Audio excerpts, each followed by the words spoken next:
দয়াল নবী তুমি গুণময়ী মারহাবা আল্লাহ আল্লাহ দয়াল নবী তুমি গুণময়ী মারহাবা আল্লাহ আল্লাহ পাপি তাপি উদ্ধারিতে গো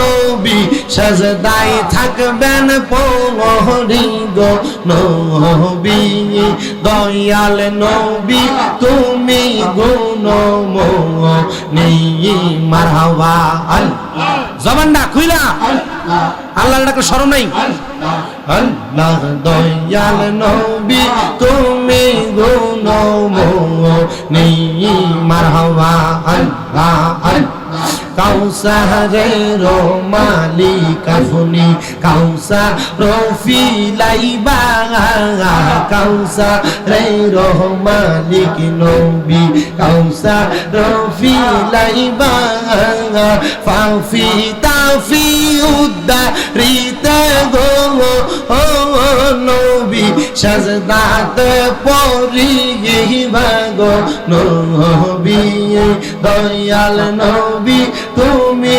গুণময়ী মারহাবা আল্লাহ দয়াল নবী তুমি গুণময়ী মারহাবা আল্লাহ আল্লাহ জান্নাতের মালিক আপনি জান্নাত পিলাইবা মারহাবা আল্লাহ আল্লাহ পাপী উম্মত উদ্ধারিতে গো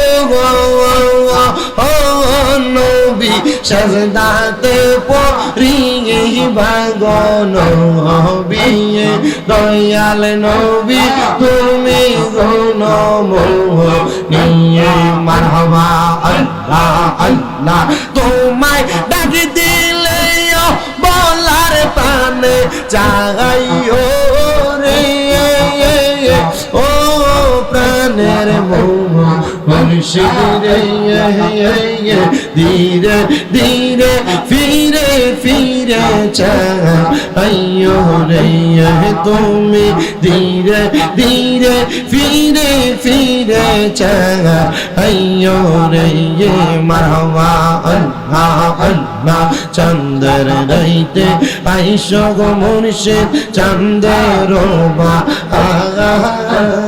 তোমার গলায় দিব আমরা প্রেমের একটা মারহাবা আল্লাহ তোমার আত্মাতে আমি সাইয়া রাঙাই গো গো তোমার আত্মাতে আমি সাইয়া রাঙাই গো গো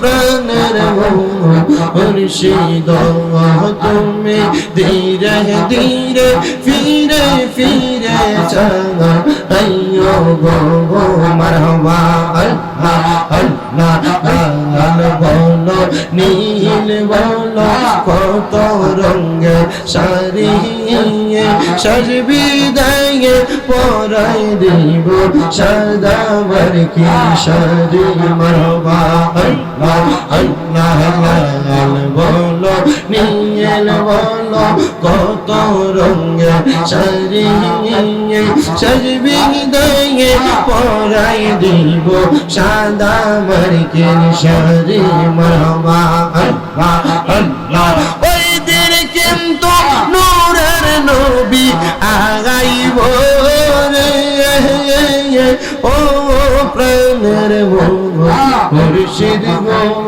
তুমি ধীরে ধীরে ফিরে ফিরে চাইও রে মারহাবা আল্লাহ আল্লাহ লা ইলাহা ইল্লাল্লাহু মুহাম্মাদুর রাসূলুল্লাহ সাল্লাল্লাহু আলাইহি ওয়াসাল্লাম। একটা জবানও বন্ধ রাখবেন না, জবানটা ছেড়ে দিয়ে উচ্চ কণ্ঠে জোরে জোরে কোন আল্লাহু আকবার।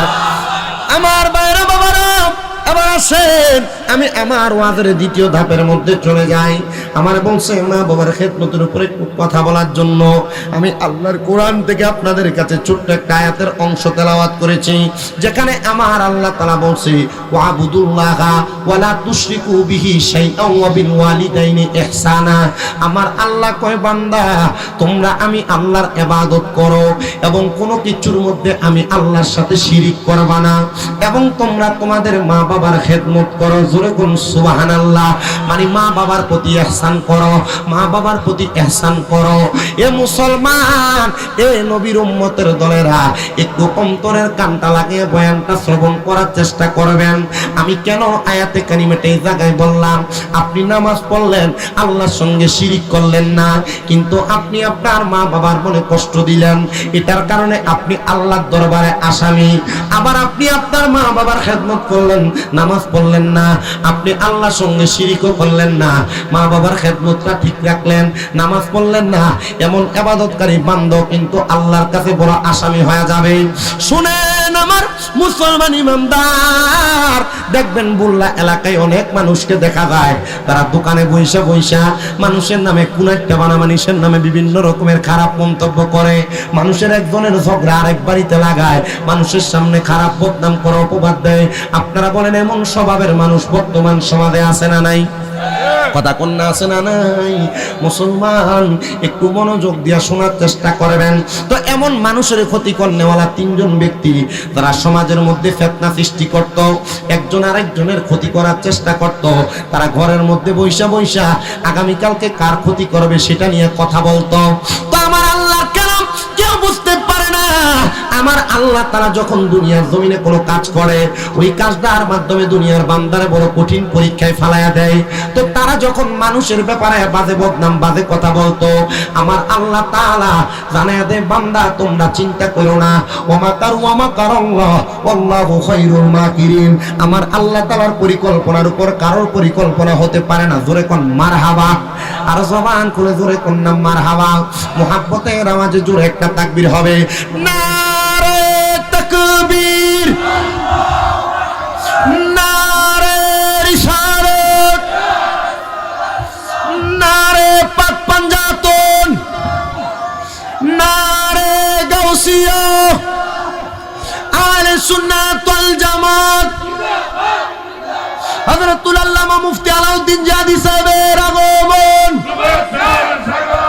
বুল্লাবাসীর পক্ষ থেকে